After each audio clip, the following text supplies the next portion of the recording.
Hi అండి, అందరికీ నమస్కారం. ఈ వీడియోలో మనం ఢిల్లీ మార్కెట్లో ఈరోజు టమాటో రేట్లు ఏ విధంగా పడిందో తెలుసుకుందాం.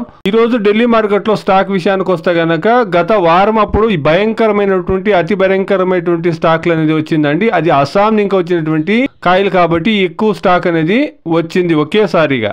ప్రస్తుతం 2-3 రోజుల నుండి స్టాక్ అనేది ఢిల్లీ మార్కెట్లో తగ్గిందండి. ఇక ఈ రోజు రేట్ల విషయానికి వస్తే గనక నాటికాయలు 25 కేజీల బాక్స్ చూస్తే గనక బాగుండే కాయలు 400 రూపాయల నుండి 600 రూపాయల వరకు టాప్ రేట్లు అనేది పడతా ఉందండి. 400 rupees to 600 rupees desi tomatoes 25 kilo boxes in Delhi market. ఇక హైబ్రిడ్ విషయానికి వస్తే గనక హైబ్రిడ్ అనేది 550 రూపాయల నుండి ప్రారంభమై 700 రూపాయల వరకు టాప్ రేట్లు అనేది 20 కేజీల బాక్స్ లో పడతా ఉందండి. 25 kilo boxes hybrid tomatoes in Delhi market top and top 550 rupees to 700 rupees top rate. North లో మనం గమనిస్తే గనక మహారాష్ట్ర ఇంకా పైన ఉండేటువంటి అన్ని రాష్ట్రాల్లోనూ 25 కేజీల బాక్స్ నాటికాయలు 500కు పైనే అమ్ముతా ఉందండి.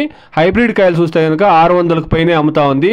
మహారాష్ట్ర ఇంకా దిగువ పక్క ఉండేటువంటి తెలంగాణ, ఆంధ్రప్రదేశ్, కర్ణాటక, తమిళనాడులో రేట్లు చూస్తే గనక దారుణంగా పడిపోయింది. చూస్తాం ఇదే ధరలు కొనసాగుతుందా, ఇంకా ఏమైనా ధరలు పెరిగేదానికి ఛాన్సెస్ ఉందా అనేసి వెయిట్ చేసి చూస్తాం. ఇది ఢిల్లీ మార్కెట్లో ఈ రోజు టమాటా రేట్లు అండి. Please subscribe my channel, please like the video, please share my video to others. Thank you very much.